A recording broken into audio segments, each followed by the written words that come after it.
Thank you for joining us for another episode of a Vietnam podcast. I'm your host, Neil Mackay, and we have another fantastic guest today with an incredible story to share with you. She grew up on Nguyễn Thông Street in Saigon and left on the last day possible, April 30th, 1975, to escape, and went through an exodus from hell on the last boat with 4,000 people. Her boat was sinking, but a miracle happened. And after many months in a refugee camp, she started a new chapter of her life in Canada. Then in 1995, she decided to come back to visit Saigon. And on that trip, it completely transformed and turned her life around.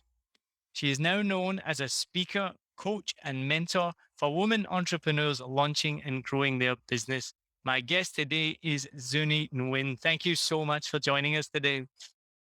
Thank you so much, Neil, for inviting me today on your podcast. It's an honor. I am so happy.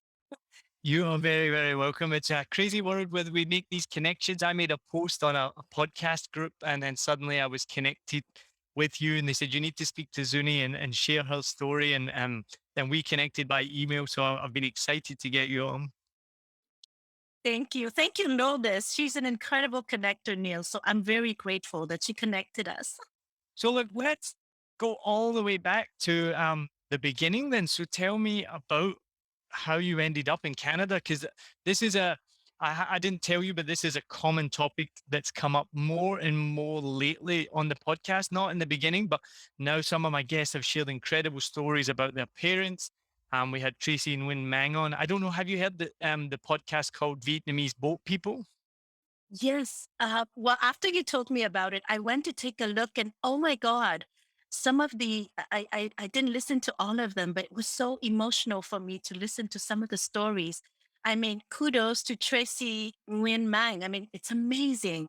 I mean, the work that she's doing to gather all these stories. So I'm not done yet. I have to listen to her episodes and your episodes. Yeah, I mean, And it's not as a much of an emotional connection for me, obviously not being Vietnamese, but yeah, I mean, her episodes are so emotional, and it touched me because it is something that kind of unexpectedly came up. Like before I'd moved to Vietnam, like many people, I didn't know the real history of Vietnam or the boat people history. I hadn't read much about it, and so now being exposed to it, and it then guest after guest came on, like lots of VQs. Yeah, and as you probably know, we've had a massive influx of young returning Vietnamese people coming back to explore their roots and their families' roots and things like this. And so through all these conversations, I've learned so much. And then it got to the point where I listened to the Vietnamese People podcast, and I was like, oh my goodness, I'd love to have Tracy on. So that was, for me, it was a big honor to have her on, and we still connect and talk. So that was great. So um, when Lourdes then introduced us to each other, and then you kind of gave me a brief on your story, I was like, wow. So this really ties into it. We have a lot of regular listeners who will be quite aware of the Vietnamese boat people plight and what happened. But your story sounds incredible. So you left on the last day possible, April 30th, 1975. So if you're comfortable with that, do you want to tell us more about that? so April 30th, that morning, just so give you a bit of context. So I was born in Saigon and grew up there for 8 years because at the age of eight, on April 30th, 1975, that morning, all I knew is that we can hear the bombs. And it sounded so real, Neil. It was like almost in the back of my home. And so my parents were yelling, was screaming, everybody out, we're going, we're leaving. So I was in my pajamas, right? I was 8 years old in my pajamas, and I have five brothers, two sisters. There's eight of us, and all we knew is that we had to get out. And we didn't know what was going on. So my my mom took the little ones in the car. There were my aunts, my three aunts, and two babies. I was in a scooter with my sister and my brother with my dad. So we all split up. And this is crazy. Like I'm talking to you and I'm reliving it because it was so chaotic on the street and the bombs and you can hear the gunshots. And all we knew is that my mom said, We're going to meet at the port in Saigon. And she gave us like a specific point. I can't remember the point, but she says, we're all going to split and we're meeting there. Now, where we live on Nguyễn Thông Street, this is about maybe half an hour, 40 minutes from the port of Saigon. And when my mom says that we're going to meet there, okay, we're going to meet there. But when we got there, there were thousands and thousands and thousands of people trying to push the fence so that we can actually get on the other side because there was one boat left. And that was the last boat because the airport was bombed. I mean, there was no way at that point, April 30th, Neil, the only way you can escape or leave is by that boat. Now, when we got there, of course, we couldn't find each other, but we had to push the fence and the gazillions of people. And we went to that point when my mom says to wait. And I think that's miracle number one. We found each other. We were 15. We were 15 scattered, motorbike, bicycles, scooters, and car. And we met. We found each other. So that was the first miracle for me. And when we got to that edge, when my mom says to wait, well, the boat already left. We could see the boat. So between us and that boat, we couldn't swim. And so I think at one point my parents said, wait here.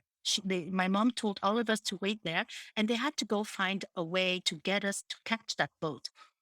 I know I was 8 years old and I was just standing there and I was so afraid. And you know how sometimes you're afraid, but you can't speak. Nothing comes out of your mouth. And I was just standing there and I remember imagining what if a bullet what if somebody shoots me, like this is the kind of mind frame of mind I was in. But I couldn't say anything. All I knew is I had to be good and not cry and not complain and just stand there and wait for mom and dad and with my brothers sisters. But I was imagining what would it feel like if a bullet would go through me. Like it was horrible. But anyways, so my parents found a man with a small boat and paid them everything they had, with the Vietnamese dong, which probably wasn't worth much the next day, But so that man took 15 of us to go catch up with that big boat. And that big boat, the name is Trường Xuân. And so when we caught up to that boat, there were so many people already. And the captain kept saying, no more, no more. But people didn't listen. They were trying to climb, those it's like a rope. It's like a ladder, but it's a rope. And so we were trying to get onto that boat. And I still remember my mom. My mom is my hero. My mom is always the last one. She always makes sure that we're there, we're safe, and then she would go. And I remember at one point her body was between the big boat and the last boat, like on the ladder. And we were screaming because we didn't want her to fall into the water. So it's just the kind of things that I remember, Neil, on that day. I think sardines have more space in their can than us on that boat. Because once we got onto the boat, we had to find a little corner and there were so many people. So you were just sitting there like this, and you can't move. You just sit there. And then from there on, it was praying and hoping that the boat would start moving because it had mechanical problems. And we knew that. We knew what we were getting into, but we took a chance. My parents took a chance. I was just 8, scared. So I wanted to go back just a little bit. So it's in this scene, right? Because for the listeners here who maybe don't know, where was the port? For my knowledge, it was in District 4, right? So Yes. can you explain a little bit for the people who live in modern Saigon like me? What did Saigon look like then? Where was the port? Because then people can start to visualize, compare it to modern Saigon. Um, if I had a map right now, it would help. I can't tell you exactly. Yes, I believe it's in District 4, but we live in the city. So Nguyễn Thông would be in District 1. Yeah, if that makes sense. Yeah, yeah. So yeah, so it's like 30, 45 minutes. I would say by scooter. I was on a scooter, so it would take longer than the car. And my brothers were on their bicycle, so we all took different routes. And you know it was so chaotic, Neil. On the street, people were screaming. People were trying to, because the parallel is funny, Neil. While we were trying to get out of the country, well, the tanks, were coming in. So it was, I think back and we were trying to escape and the tanks were coming in to celebrate the reunification. But to answer your question, yeah, we live in the city in District 1. And to get to the port, it's a good 30 minutes car ride. And I was geek. So I, Yeah, I know I'm asking you questions. I don't remember what I did last week. Never mind what happened when I was 8 years old. But what was it like then for you growing up during the war? Like what? Because do you know what? It's this pandemic. I've often compared this pandemic as my equivalent to living through a war, right? Because I've had a pretty easy life my whole life. I've never had to live through any type of conflict or war in my in the countries that I've lived. So I've had it pretty easy, and this pandemic is obviously challenging for everyone. So I kind of compare it to like, well, there's people that are older than me that have lived through a war, and I just can't. But so what I try and kind of find some comfort during this pandemic is to think about even during a war, which would be obviously absolutely horrible, was life kind of normal most of the time and the war was just something that was going on in the background, or is it something that literally affects you day to day, minute by minute in your life? well, we left on April 30th, Neil, in 1975. But many months before that it had started, like we started to hear, I guess on TV, and heard my parents talking. And even I remember at school, like maybe around February, March 1975, I remember this one day we were at school and I went to private school. And all of a sudden our teacher said, go hide under the table because we can hear the planes. We can hear the bombing and the gunshots. It sounded far, but it's at the same time, it sounded near enough. So I remember moments like that where we had to go hide under the desk in our classroom when we heard those planes. And a few weeks before April 30th, 1975, we were not allowed to go out on the street because we can hear the loudspeakers, with someone, I guess, someone, the army or the government saying that under no circumstance should you go out on the street, stay in your house. So it was, I was only 8 years old, but it was scary to know that we're not allowed to go out. And you know how it is. You live in the family. I mean, I have seven brothers, sisters. My parents are always whispering, talking. Even if they're not explaining to us the situation, I can see it, the nonverbal, right? I can see it in their face. I can feel that they are worried. And so later on, I found out that my mom actually tried to leave a month before in March 1975. But when she asked around, people say, forget it. You have too big of a family. It's going to be hard to get a plane or get a boat. So, but people discourage her from leaving. But on that morning, April 30th, we had an angel. Well, we call him sorry, I speak French, so un ange gardien, a guardian angel. So this man called my dad, and he said he's a friend of a friend, and he's calling to let my dad know that if you guys still want to leave the country, there's one boat, only one. So go check it out. Like he's not sure because he's in the countryside, but he says go check it out. And so my parents listened to that advice, and so they got all of us to leave, but they are not even sure themselves, Neil, that we were going to be able to get on that boat or find that boat. And so that's why my parents did not, we didn't have any suitcase. I was in my pajamas, and we left and we didn't know. We just thought, okay, we're going to go and probably it's not going to work out and we're going to come back. So that was the frame of mind that we had. And when we got there, we just jumped on the opportunity. My mom today has chills when she thinks about it because the danger that she put her family in. We could have lost each other because that it happened to some families. You scattered, you split, and then you don't find each other, and one get on the boat, the other one stays behind. So there's horrible stories like that. Mm. Yeah. I mean, I'm getting goosebumps right now from you just telling me this. So, I mean, I can't imagine what your mum feels. And Tracy's, maybe have you listened? Hers was a similar story that her family escaped after. 1975, but in three different trips.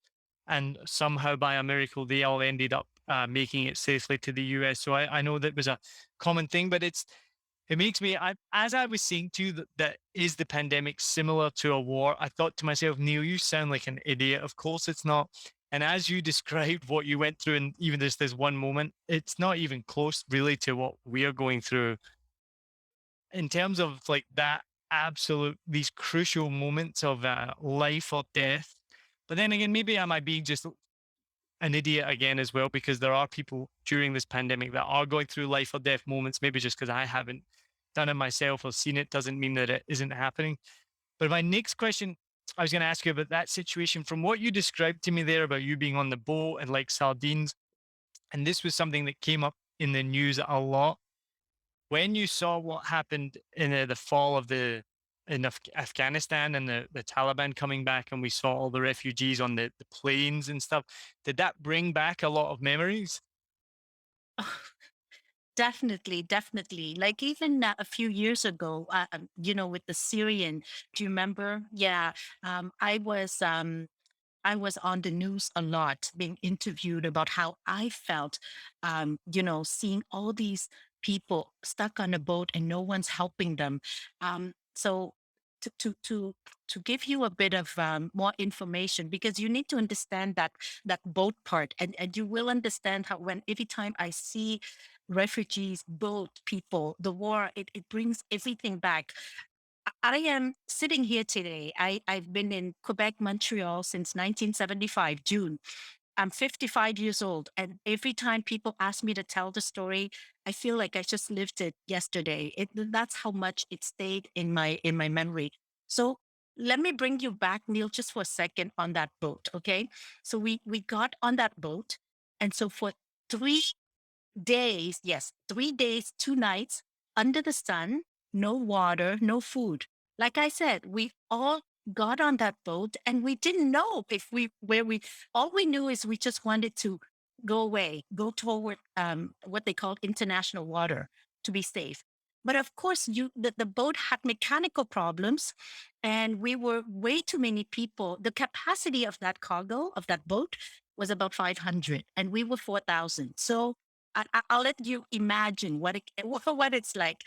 Now, on that boat, there was a man next to me who I don't know if he's a spy or what he was, but he shot himself in the head. I had his brains on me. Now, okay, so we kept fainting. We kept because we had no food, we had no water, and so he shot himself, and I had blood on me, and I passed out. I fainted. And I remember when I woke up, I had nothing on me. And I told my mom, I said, there's a man. He hurt himself, and my mom kept saying, no, it was a nightmare. It's okay. Go back to sleep. You're fine. What she did is she wiped everything clean while I passed out so that it would not affect me. This is what my mother did. So I, the boat was sinking on the second night. And I remember hearing the prayers. It was, I think back and it was quite beautiful.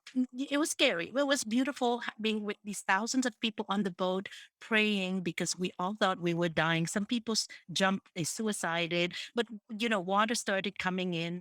And then that morning, on the third morning, a boat came to rescue us, a Danish boat called Clara Mask. All of a sudden you see this boat and you think you're dreaming because you haven't eaten anything, you haven't drank for 3 days. So you think, okay, maybe I'm hallucinating. But this big boat came and rescued us.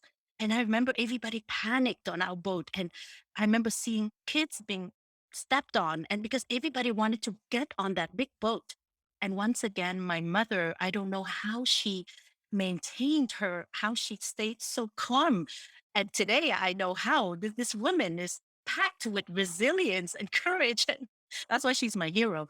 So she told us, she paired us up two by two, and she says, okay, go on that big boat, and we're gonna meet up there. I don't know about the thing about splitting up and meeting up, but it seems to work. So she paired us up, and because she knew that if we stayed as a cluster, we're all gonna, probably being stepped over or So she told us to go two by two and we meet up on that boat. So that Danish boat actually picked up the SOS signal. I don't know how, but I found an interview with the captain on YouTube. I can send it to you if you want. He was quite emotional because when they found our boat and they see these thousands of people probably looking really sick because we didn't eat and we were so thirsty and we were so tired. So they rescued us and they took us to the closest island, and that was Hong Kong.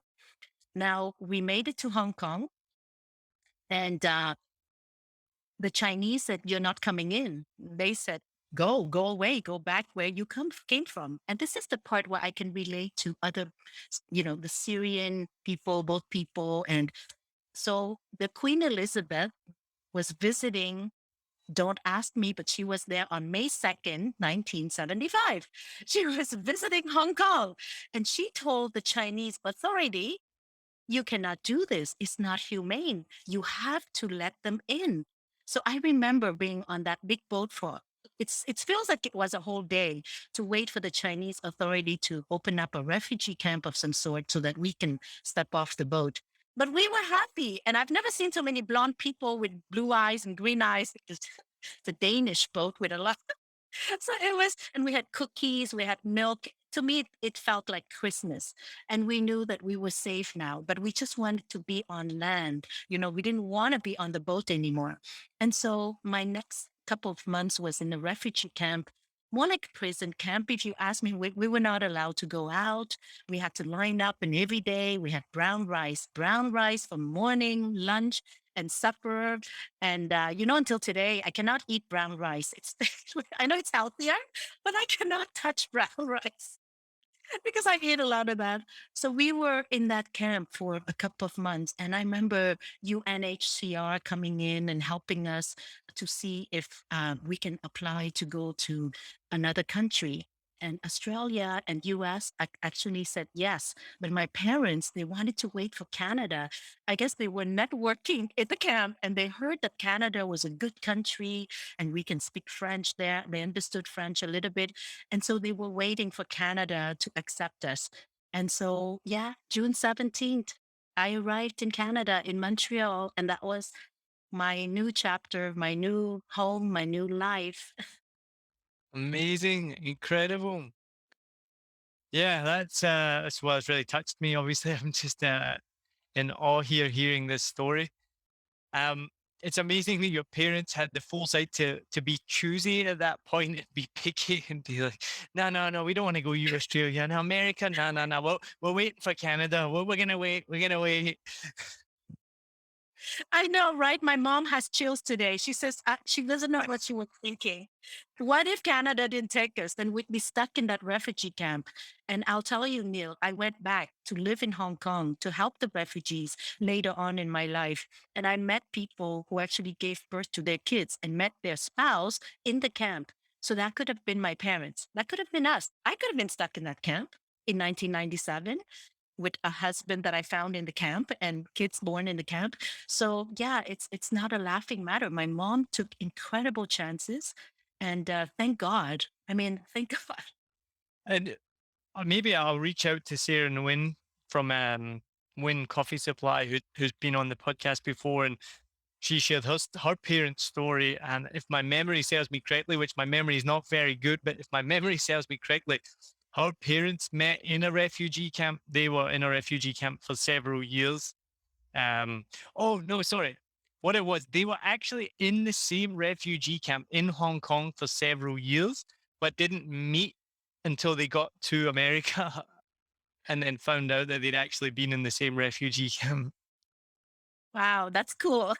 But yeah, so I think that's a common thing because if you're there for a long time, obviously you're going to build relationships with people. And so, what was it like then when you got to Canada? So, how you were in the refugee camp for 2 months? Did you say?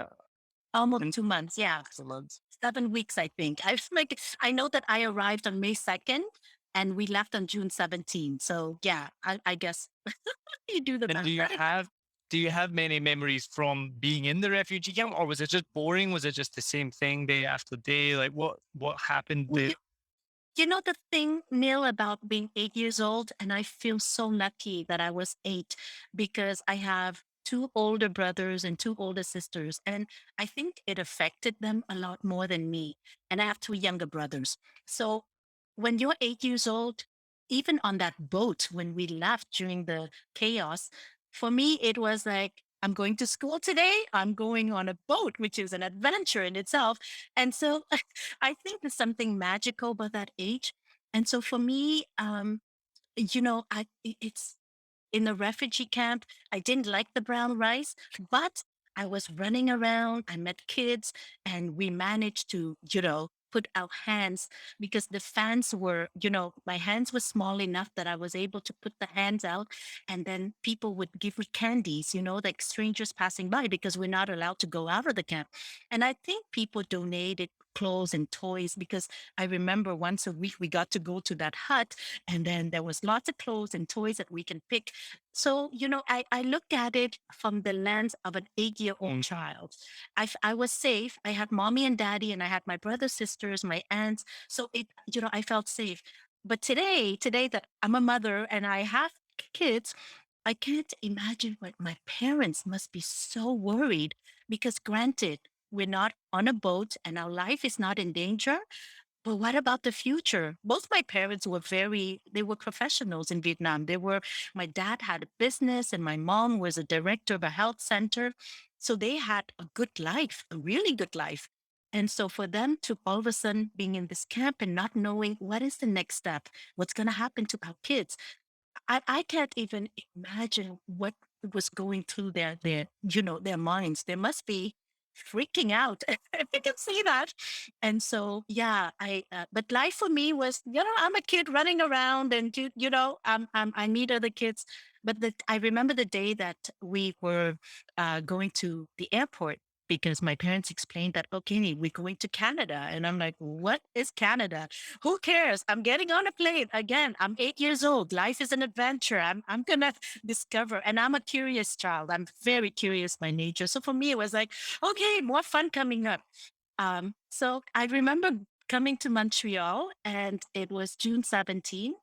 Again, seeing all these Caucasian people because in the camp we're all Vietnamese and we had to share like a tiny space. I think we had a one bed for 10 people. It was just that was life in the camp. But now we're coming to Montreal and I think we were our status was refugees and the government gave us a hotel room for 2 weeks. Oh my God, we were running around. People gave us cookies and candies. And it was just, to me, it was fun. It was fun. But like I said, I was 8 then. Now I'm putting myself in my mom's shoes and I'm thinking, this poor woman, oh my God, 8 kids and a husband. And she doesn't know what are we going to do next with our life. And yeah, that was So at what age then, and I assume then you've spoken to your mother about this trip, or have you ever actually spoke to her about it? At what age did that happen? okay. Okay, so growing up here, we don't talk about this. Neil, and this is very normal. Many Vietnamese people, Vietkill, if you will, once they make it out, you don't talk about it. But I'm just going to talk about my family. It's a subject we don't talk about. So I don't know if you must know Vietnam by now, the culture. Vietnamese parents are very tiger parents. So I think tiger mom. I think that's something we call a Vietnamese mom. We just want her kids to, succeed, good future, good school, high grades, and the whole shebang.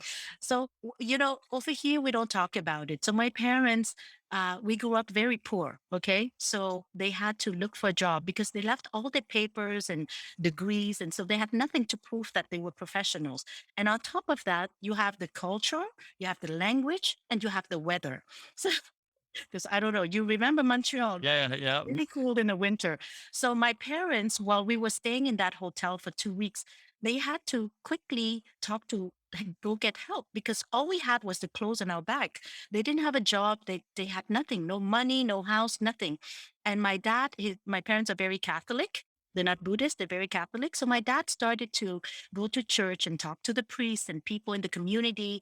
And so that's how they were able to find a small apartment. I just want to put you in a context. We were in a tiny apartment. Um, in a neighborhood that's not very, very, favored, poor. We were 10 people in a 5.5. And that means 3 kids in one room, 4 kids in another room. 5.5 means you have 5 different rooms and half is the bathroom. So there's a kitchen, living room, and 2 bedrooms and a half. So we were very tight, not as tight as the boat, but we were tight. And so we grew up very poor. I remember eating peanut butter for breakfast, for lunch, and for supper on a piece of newspaper, not a table, not chairs. So brown rice and peanut butter, 2 things I don't eat. Okay. Amazing. I grew up eating peanut butter 3 meals a day. But you know what we had? We had my parents loving us. They come home, they each had 2 jobs, working in manufacturers, working any odd jobs. They couldn't work like the professionals that they were in Vietnam. They, did the kind of jobs just to put food on the table for the 8 of us. And Neil, we all went to university, to McGill. We're all professionals. And so our university diplomas are my parents' pride and joy. Okay. Yeah. They are so proud of us. But to answer your questions, when we come here, we didn't speak French. We didn't speak English. We understood French a little bit because we all went to private school in Saigon. So we understood French a little bit. So yes, I was beat up at school because I couldn't speak the French that the kids in Quebec speaks. I don't know if you remember when you came to Montreal, the French here, it's a bit of a slang. It's different from the French in France. And so we had to learn really fast. I had to learn to adapt really fast. And so I used to come home. I didn't want to be beat up in the schoolyard anymore. So I used to hold a mirror and speak the French that they were speaking. Like, Colin de bin, ben, no, de quoi tu parles, toi et puis moi. This is how they speak French. And I needed to make friends in the schoolyard. And I love languages. So it wasn't hard for me. So yes, I became quite popular in my school because I was able to speak like them, play like them, and mingle in. And that's my victory, by the way. Today I can speak English, French, Quebecois, Vietnamese. I master Good. these. Well, that's Quite good that well. you can still speak Vietnamese. Then you didn't lose that. Is that the language that was spoken at home? Then I would imagine. That's a miracle. That's a miracle, actually, because my mom doesn't understand today that I can speak, I can read, I can write. Granted, my level is probably not my parents' level, probably high school level, but I was featured on television in Vietnam 3 times on Uh, VTC 10, yes, 3 years ago. And my mom couldn't believe that I was speaking Vietnamese on TV. I mean, Vietnam people in Hanoi, my cousins and niece, they saw me on TV and they're like, oh my God, she speaks Vietnamese. So I don't know why, Neil. I think my attachment to my roots is very strong. And in my siblings, in my family, I'm the one who went back to Vietnam in 1995. I'm the first one to make peace with my past. This is what I shared with you. In 1995, when I decided to go back, it scared my family. My parents begged me not to go. They said, please don't go because they were scared. They don't know what happened to Vietnam and what's going to happen if I go. But I went. I'm very stubborn, and I went. It's quite an emotional roller coaster. well, it's something that has come up, and again, this is what's fascinated me and why I love this podcast. I've personally learned so much, and I hope my listeners have as well. Um, that the people who left in 1975 or around that time, or many of them have never returned to Vietnam and won't, because for them, why would they want to return to something that was so traumatic? And from what I know from the next generation of Vietnamese people who I have interviewed, so off the top of my head, I remember like Nhi Mai, who's Swiss, was well Vietnamese parents and born in Switzerland. And when she told her family, like, "Oh, I want to go back to Vietnam," at first they completely were horrified at the prospect, because for them, and I know other people I've spoken to, it's the same. Their parents would just never ever return here because for them, it obviously it's such a traumatic time. So then when their children are then like, well, hey, I want to go back and explore my roots. But then what she explained, once her parents, and she could prove to her parents that, it's a safe place. It's not like it was back then. It's completely different. Real thriving culture, obviously, in Saigon, that then they could see why she did it. And I think, and again, my memory is so bad and we've had so many amazing guests on, but if I remember correctly, her parents eventually came to visit her, and she was able to show that. But so that was going to be my next question. So then tell me about that transformative trip in 1995. So in 1995, Neil, I was a project manager, an engineer, because that's my background. I'm an electrical engineer that I studied at McGill University and I graduated with a bachelor in engineering. So in 1995, I was working at the Canadian Broadcasting Corporation. Now, by then, I had traveled the world. That it came with the job. I traveled, I designed TV and radio studios, but I also traveled in the world for fun. That's one of the things one of my values to travel and know people and eat their food and experience the planet. But in 1995, I was thinking, why don't I go to Vietnam? I've been to Europe, the US, I traveled. I want to go to Vietnam. And just that idea completely upset and freaked out my parents because they said, "You are not going." And I kept saying, "I'm going." So I bought my ticket and I went with my husband. At the time we were dating. He was my boyfriend, but and he's from Montreal. He's Scottish, Irish, Chinese, never traveled in Asia. So I sold him the idea that let's go to Vietnam. Now my parents said, "Don't go." And I said, "I want to go. It's fine. I will be careful." And so this part will make you laugh, New. I said, "Okay, mom and dad, I'm going to go and I'll make sure that I'll go visit your family in the north." And that made them happy because they, Yeah. right? So I sold them on that. And the second thing I sold them on, I said, "I will dress like the locals. I will go very under the radar." And I asked my aunt to make me these brown pants it's so ugly, right? But I figured I'm going to blend in. It's stupid because you look at my face when I'm there, Neil, they can tell that I'm a Viet Q, or at least actually they thought I was half half. They didn't think I was Vietnamese. And this is a funny part. I'll tell you in a minute. So I convinced my parents that I'm not going to dress like here. I'm going to be really low key. I'll blend in. I won't give my passport. I'll hide it. I'm going to make up some excuse if people ask for like I list everything to make them feel like it's okay. And I promise I would not call them because that's expensive, but I will try to communicate with them in whatever shape and form I could as much as possible. So we got there. I believe it was December or January 2000. No, 1995. We arrived January 1995. I arrived at the airport in Nội Bài. Nội Bài is the airport of Hanoi. And it wasn't the airport as it is today, right? It was like a hut. And I remember getting there, and my friends who traveled before me, Canadian friends, said, "Don't hide money because you might have to give some money." And I'm like, "What?" Anyways, I put $20 US in my sleeve and I went to the counter, gave the passport to the person. He wouldn't give it back to me. And I kept looking at him and he said, "Do you speak Vietnamese?" And I lied. I said, "No." I kept shaking. And in my mind, okay, is this the point where I give my $20, my $20?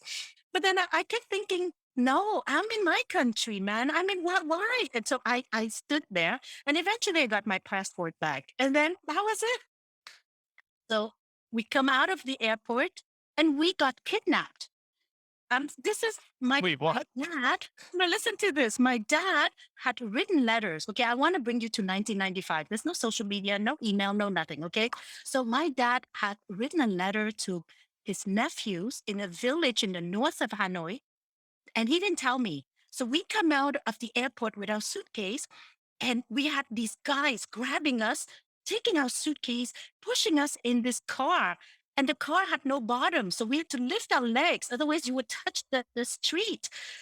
Okay, so my husband was freaked, but my boyfriend, today my husband, Brian was freaking out because he's like, "Who are these people?" So then I quickly spoke Vietnamese. I said, "Who are you?" And that's when the driver says, "Oh, I'm your cousin. Your dad sent us." Neil, I swear to you that I was in a movie. I was sweating. You were like, what is happening? So then they took us to the village. And the whole time we had to hold our legs because there's not bottom. And the car, it was like one of these Russian cars, old cars, and there was no highway. So along the road, they had Goodness. to honk so much because I don't know, you see pigs, you see cows, it's crazy. It was, we were holding each other hands so hard for blood circulation. And my husband Brian kept telling me, "Are we going to make it there alive?" And I said, at this point, just pray, just hope. So we make it there, and everybody came to greet us. All the little villages next to my dad's village, they came and they were touching my Brian. They were touching my boyfriend because they've never seen a tall guy. He looks Caucasian to them, even if he has Chinese in his blood. He looks white. And so they were asking me 5 million questions. And I had to go to everybody's house in the villages and have tea. And they had no bathroom. So that was a huge challenge. Yes, I know you can laugh because you were not in my shoes. So, but it was emotional, Neil. So this is 1995. Okay, my first time back living that kind of experience. But I was crying at the same time because they were telling us about what happened after 1975 and how poor they are, and I can clearly see how poor they are, and I can see kids following me. The kids were wonderful. I took pictures of them, and they were just following us and touching us and hello, hello, how are you, like, that's all they knew how to say. And it was so emotional for us. So yeah, so it's a lot of tea drinking, eating, and then giving them some money and then saying goodbye. So they sent one boy with us to protect us for the rest of the trip, and he had a sick low. I think he had a sick low or something. So we traveled from Hanoi all the way to Saigon, and that was we were supposed to be there for 5 weeks, Nil, and we only stayed for 3 weeks. And I'll tell you why. It was so emotional for me to see families after 20 years and them telling me all these horror stories. I couldn't take it after 3 weeks. So I cut my trip short after 3 weeks, and I told Brian, I said, take me somewhere where I don't speak the language, where I cannot understand. So we went to Bangkok. We went to Thailand. So we were supposed to be in Vietnam for 5, and we stayed for 3. And on my pictures, you see either I cry or I eat. So either Zuni's eating or Zuni's crying. So I had these swollen eyes, or I was eating because the food is so bloody good. Everything comes back to me, right? The smell, walking on the street and smelling, the sandwiches and the hams and the snacks. And all I did was crying and eating. Honestly, yeah. Wow. Yeah. What I mean, I feel like if you were to your story about going out to the village and your husband's skin being touched and being fed tea, like this is not changed. Like for many people, still you still hear these same kind of stories that happen. So it's funny that all the way back then, it's interesting. You talk about how poor it is being back in 1995 because recently I called out somebody on Facebook who was claiming that there were no obese children in Vietnam in 1995 because there was no McDonald's. And so I just quickly Googled and then to confirm, and I responded to him, and I was like, I think it's because in 1995, 50% of the population were living below the poverty line, is why there was no obese children, not because there was no McDonald's. Like, let's not like conflate these two issues. Like, Vietnam had extreme poverty. So that must have been really difficult to see. And was that unexpected then? Well, for me, I had friends, Canadian friends who traveled because they were teaching in Japan. So they showed me pictures of Vietnam, but obviously they showed me pictures of the beach. And so in 1995, when I went, I did not know I was going to be kidnapped by the people in my dad's village. And so it was a shock. For me, it was a shock to go there and see how poor they are. I mean, they had homes, and my dad sends money. My parents send money, whatever they can. Half of it probably reached them, half not. I don't know where the other half goes, but let's not go there. But the kids were, it's cold, eh? It's cold in January in the north, as you know. And they had, scarf, and they had many layers. They ran around barefoot. And so I see things like that. And it really shocked me, especially because I come from Montreal and I grew up here. And, it's Canada, man. I mean, you're no matter where you go, you can still get help. And so I've never seen that. So 1995, when I go there, I came back, and that's why I was crying so much. And I think that was the beginning of me wanting to do something to help Vietnam. So that seed was planted in my head, because before 1995, Neil, I was this project manager. I had the best career.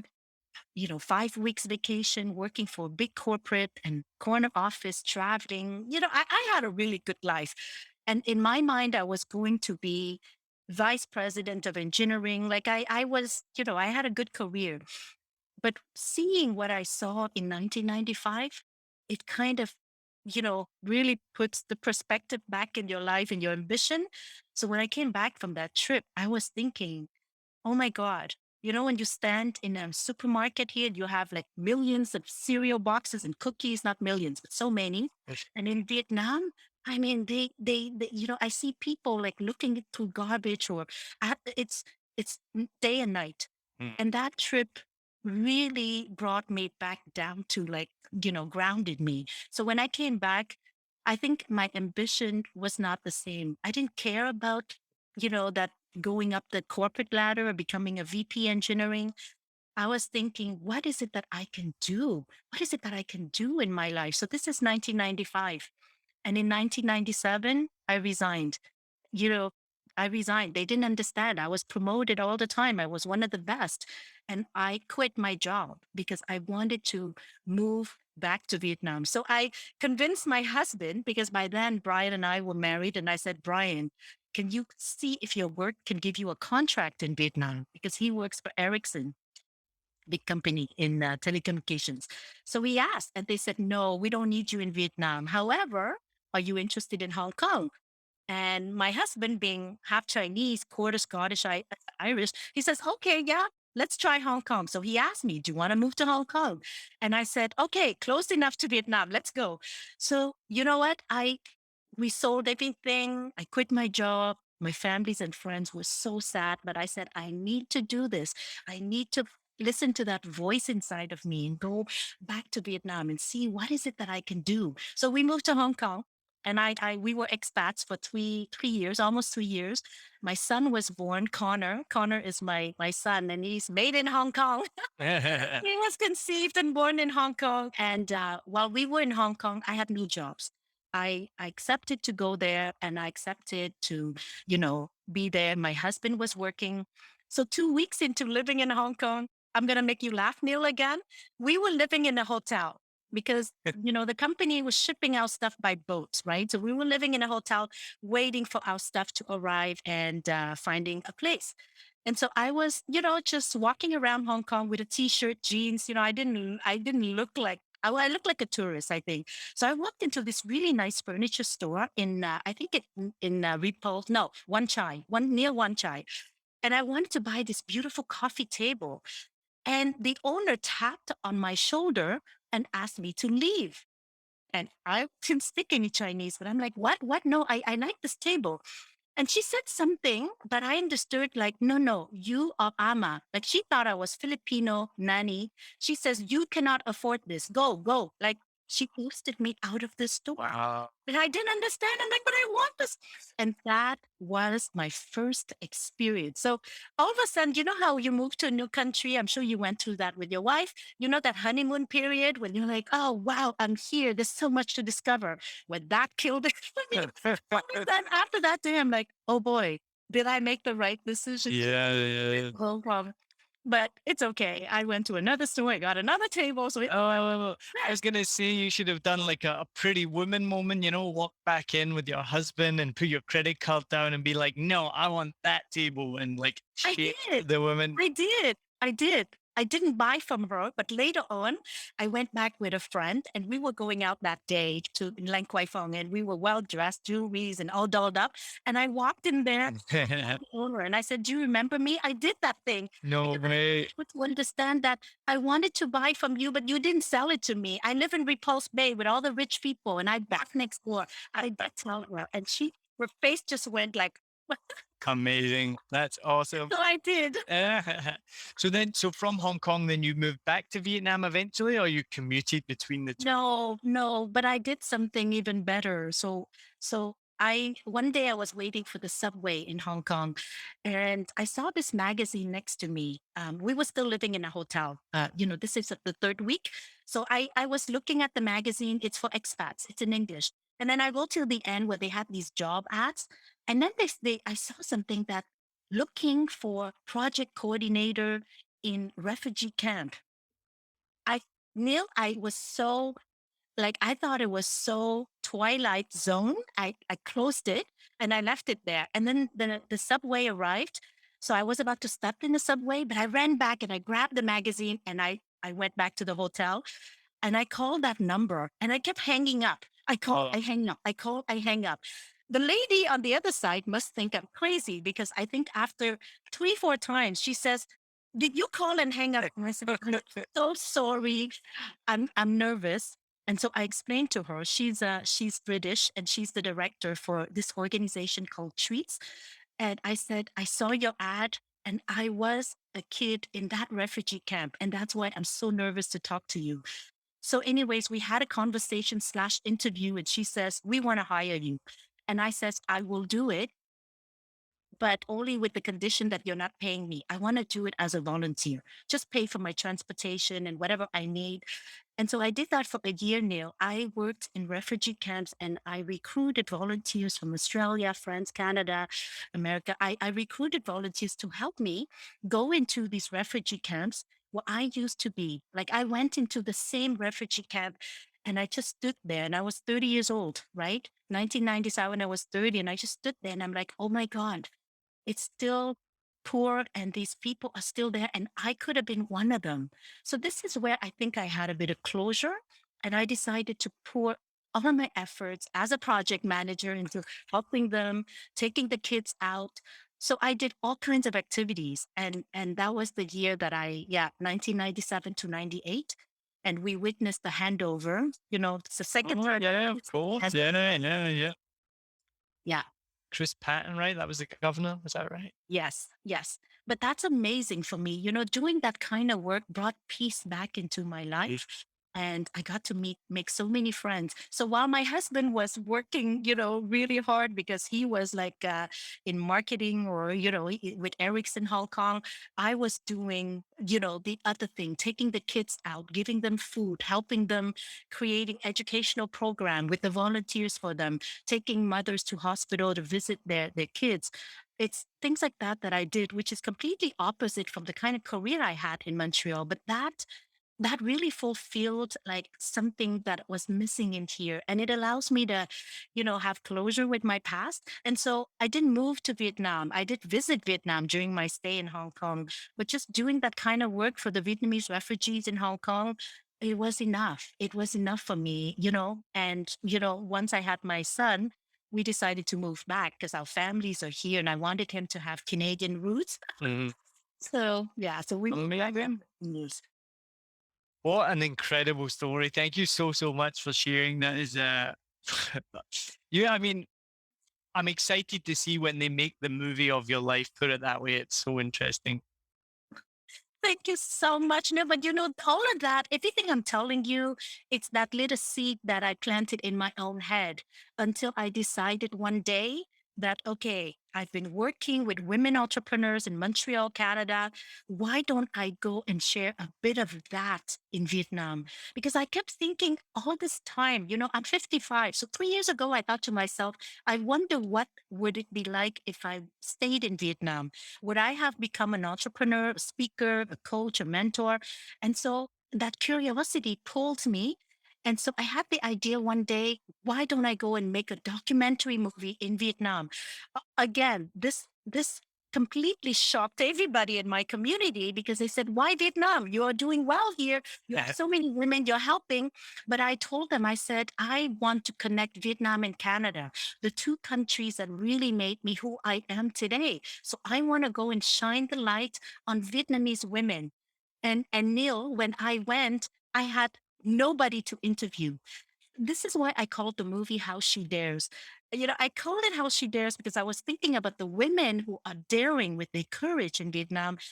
But then at the end of the day, I'm the one who kind of dared to go to jump and trust that the net will appears once I jump. And that's the kind of personality that I have. And that's why I'm fit to be an entrepreneur because I can Yeah. jump trusting that only if you jump, something will happen. You have to take the risk.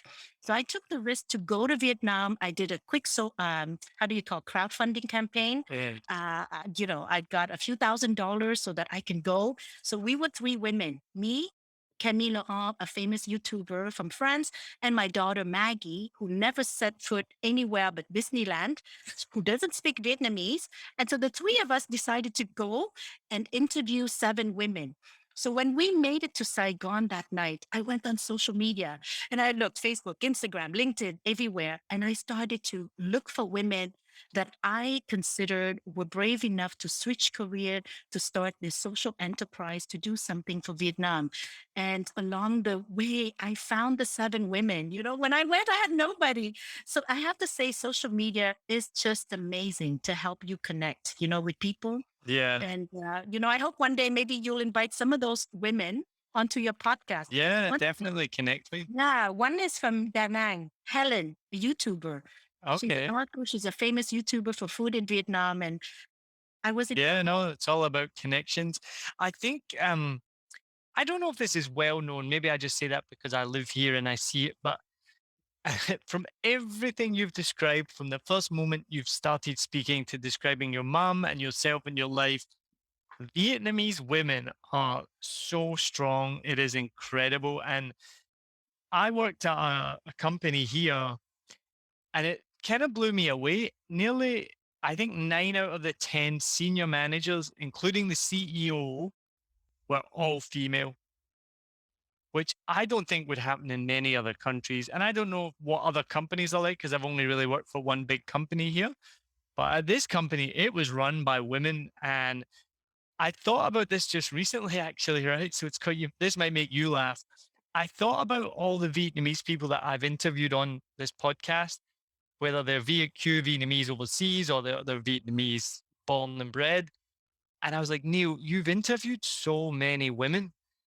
And so now it's on my radar. I'm trying to find Vietnamese men to interview. And now, look, I'm not saying that there's not Vietnamese men doing like amazing things. I'm sure they are.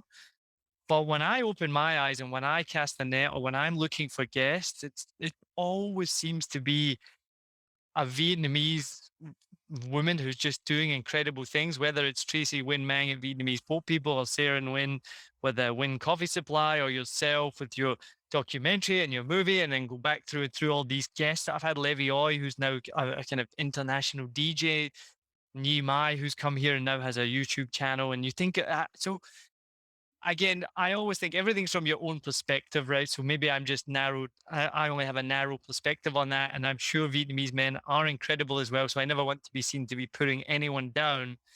But I think even from this conversation just reaffirms everything your mum did, that Vietnamese women are badass and they do incredible things. you know what? I'm even me, Neil. I'm surprised when I go back. When we were there, I remember we were in near Hoi An. And so we took this one of these, I don't know, this long boat. And you know how the lady is just like, rowing. Mm. We were like five or six sitting in there with no gears. Yeah, And I've she, done that as well. Yeah. and she is like slim and just rolling and smiling. I kept turning back. I tried to do it. Forget it. I would break my shoulder. Yeah. I don't know. So when you talk about strength, I know what you mean, but it same here. And I'm a Vietnamese woman. And every time I go back to Vietnam, and I've been many, many times, I'm always amazed at how strong they are Yeah. mentally, emotionally. I think it's the small country, Vietnam, had been so pursued by so many other countries, the Japanese, the Chinese, the French, I don't know who else went. And I think what it did to the people, if you ask me, it made them strong and resilient, always ready to build again, build up again. And the women, I think it's always about, selling something, starting something. And when I interviewed them, I asked, how come more women learned English to do business? And they said, oh, the men, they're so lazy. They just sit there, smoke and drink. I don't want to say that all men are like that. I'm telling you what the women. No, I think it's probably a bit of quite a lot of truth to that. Absolutely. And I was going to say, even so, I kind of mentioned I'm a comedian and I put on comedy shows. So I work a lot with people in the food and beverage industry here, people that put on restaurants.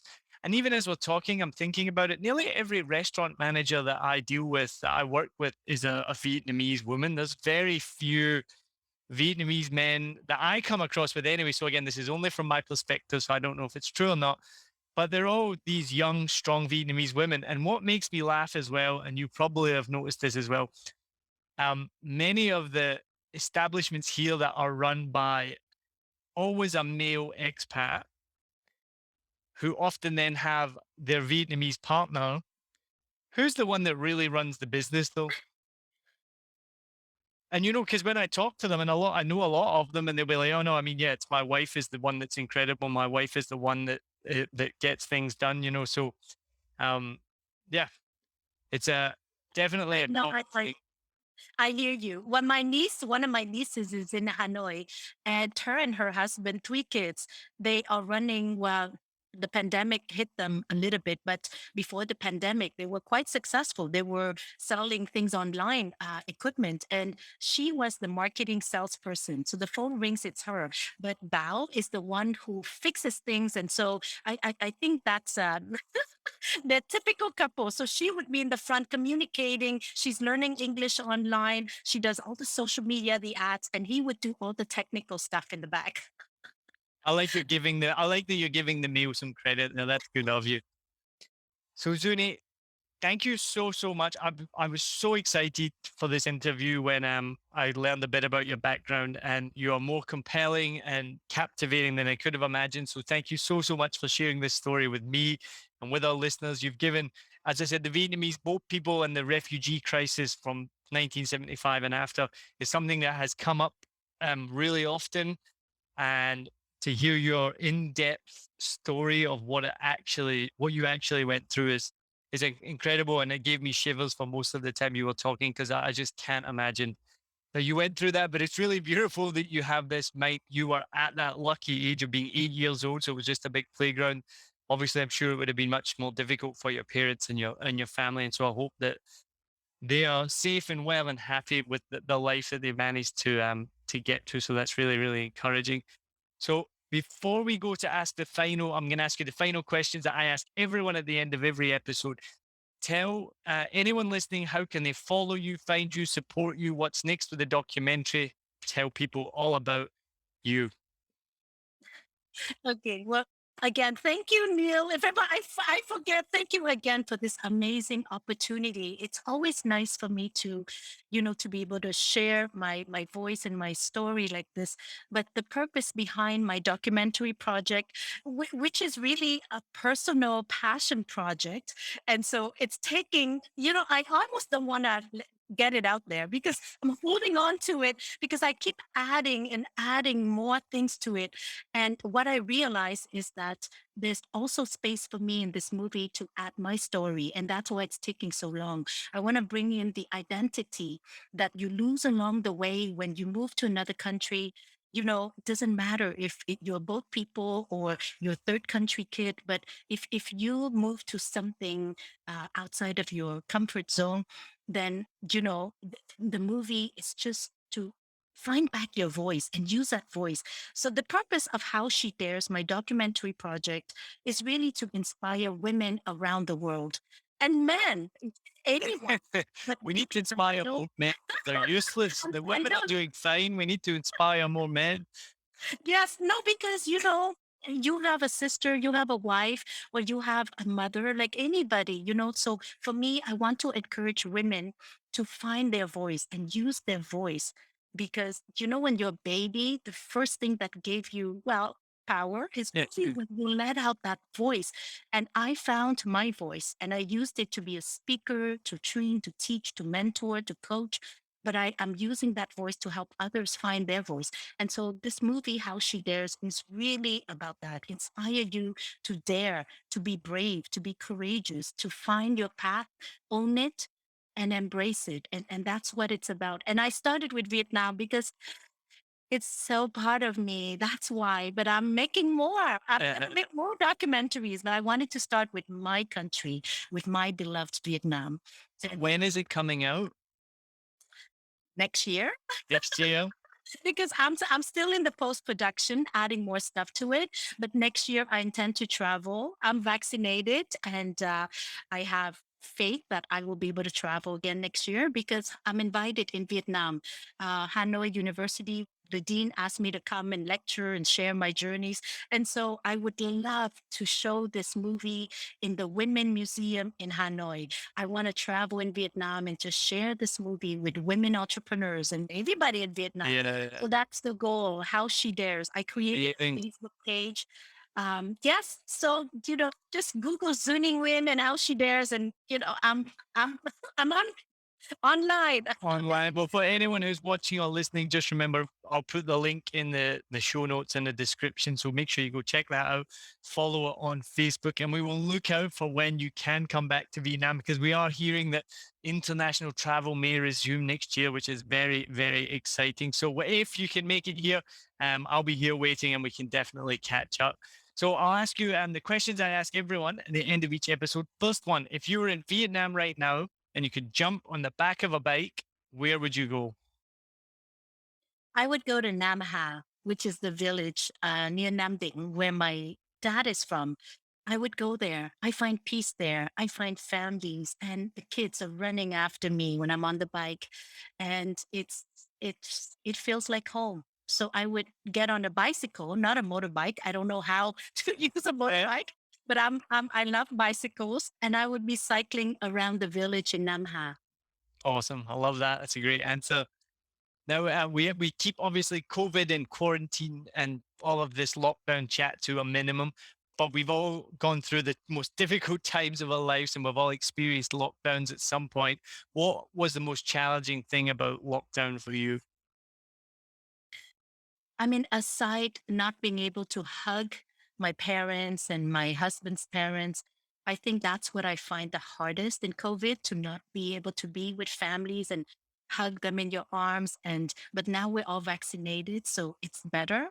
But aside from that family and personal side, I really, really miss traveling and meeting people. And we could have a coffee right now, face to face, Neil, but I'm happy to see you on my screen. Yeah. It would be even better to see you in 3 dimensions and to travel. And I used to travel and give keynotes and speeches, and I love Zoom, but it's not the same. No. So yeah, so that I find that tough.